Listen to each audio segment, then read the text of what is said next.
All right, welcome everyone. Today we're going to do a deep dive on the conversion of Saul of Tarsus.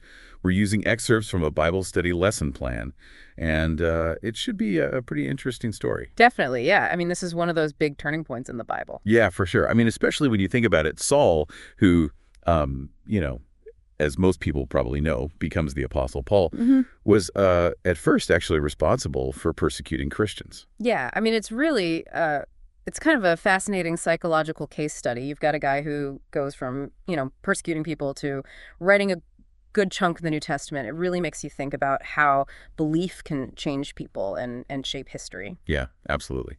So let's start with, the basics. Like, who was this Saul of Tarsus guy before, he had his big encounter with Jesus? Well, from what we can gather from the lesson plan, it seems like he was really steeped in Jewish law and tradition. He was raised as a Pharisee, which, is a really strict sect within Judaism.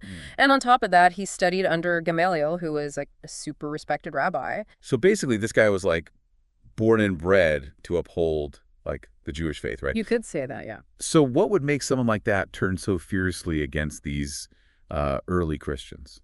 Well, it seems like his commitment, his zeal for the law combined with like how he was raised made him see the early Christians as a threat, like they were a direct challenge to everything he believed in. He was especially active in persecuting them in Jerusalem. Yeah, that makes sense, I guess, in a way. So this is where the story of Stephen comes into play, right? The lesson plan mentions a flashback to his death, like to show us what Saul was thinking at the time. Right, exactly. Stephen was one of the first deacons of the early church, and his preaching, it really got him in hot water with the Jewish authorities. To understand just how intense this was, you have to kind of picture the Sanhedrin, the highest court of Jewish law at the time. Oh, wow.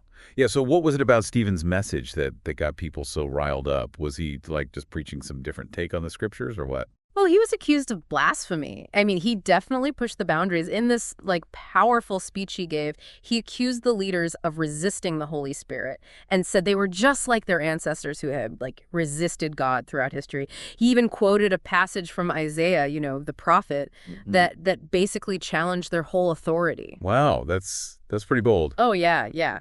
I'm actually looking at the quote now. It's from Isaiah chapter 66, verses 1 and 2.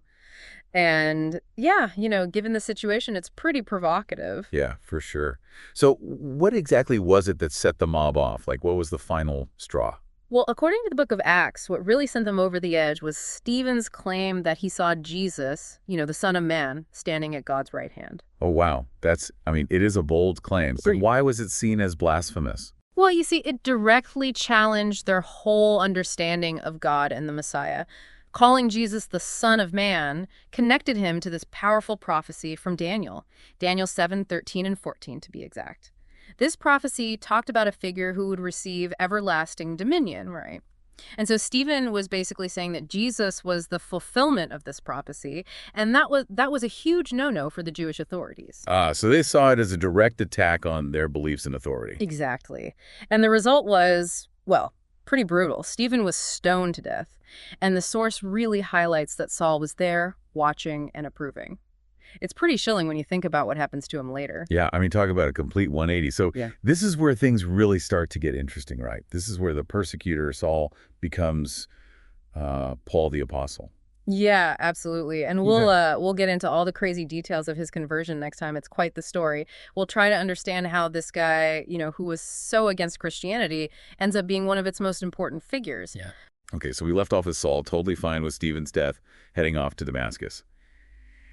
And it's crazy. The lesson plan says he was breathing threats and murder against Jesus's followers. Yeah, it's intense. He was basically like a religious hitman, totally committed to wiping out these early Christians. That's what makes his conversion so wild. I mean, it just flips everything he believed in on its head. Right. What do you think was going on in his head on that trip to Damascus? Knowing how it all ends up, with his big transformation. Well, who knows for sure, but you got to figure there was some serious conviction there, like zealotry even. He really thought he was doing God's work by, getting rid of this so-called threat to Judaism. And the source really highlights that moment, like how intense it was. They actually point to this video called Saul's Conversion Story.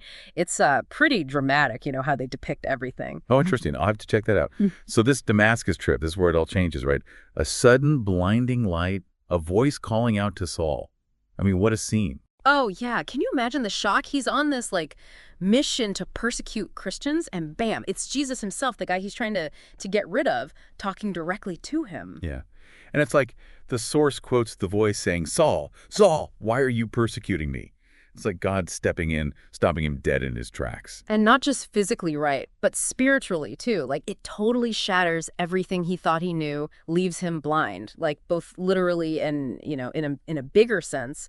Now he's got to rethink everything. And the video, it really shows Saul's confusion, how vulnerable he is at that point. It's well done. Wow, that's powerful. Okay, so now you have this powerful guy, blind, reeling from this encounter with Jesus. What happens next? Well, God talks to this guy named Ananias, tells him to go find Saul, who's staying with a guy named Judas in Damascus. It's interesting to think about it from Ananias's perspective. Right. Could you imagine being told to go find the guy who's been rounding up and persecuting your people? Like, the trust that takes. Seriously, it shows you the power of faith, how obedient he was to God. Like, the source really drives this point home, that God can work through anyone, even former enemies. Well, that's a good point.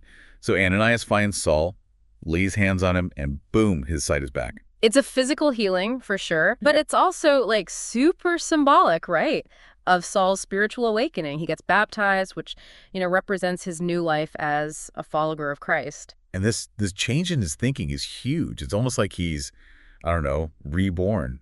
He sheds that old Saul, the persecutor, and becomes Paul the Apostle. Totally. And it's not just about him, right? This change impacts, all of history. The lesson plan makes a big deal about how Paul's writing, which is a huge chunk of the New Testament, really shaped Christian theology. So he goes from persecuting Christians to basically laying the foundation for Christian thought. That's a wild legacy. What was it about his writing that made it so influential? Well, his letters, they dealt with all these big questions the early church was facing, like theological debates, ethical issues, even practical stuff about faith. For example, he was really wrestling with how to include Gentiles, non-Jewish folks, into what was mostly a Jewish Christian community.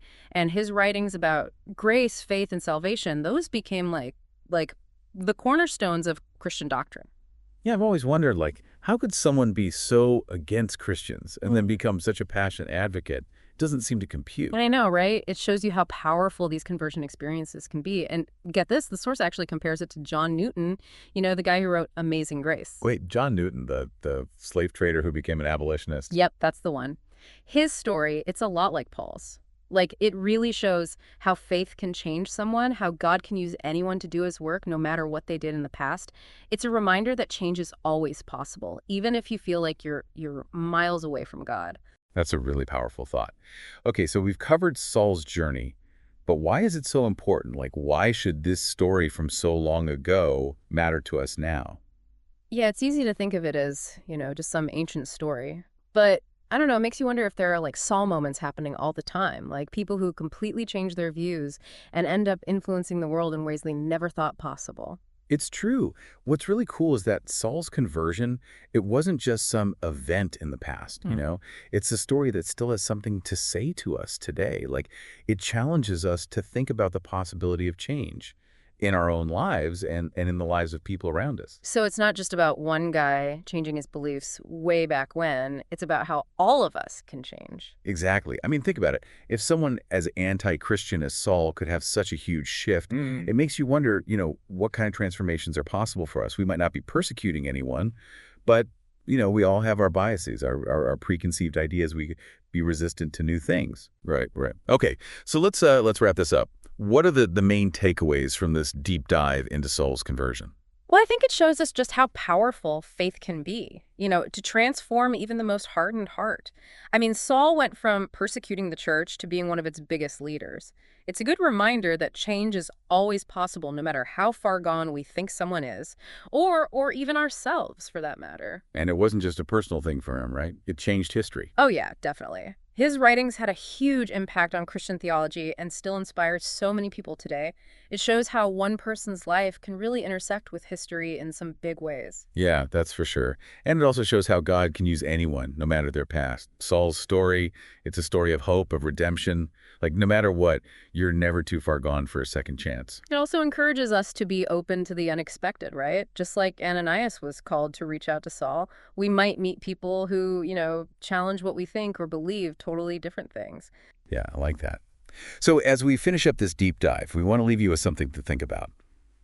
Have you ever seen someone's beliefs or behavior change dramatically? Like a total 180? What do you think caused that change? And don't forget to check out the show notes. We've got links to the videos and other stuff we talked about. Always more to learn, right? Absolutely. Thanks for joining us, everyone. Until next time, keep searching, keep learning, and keep diving deep.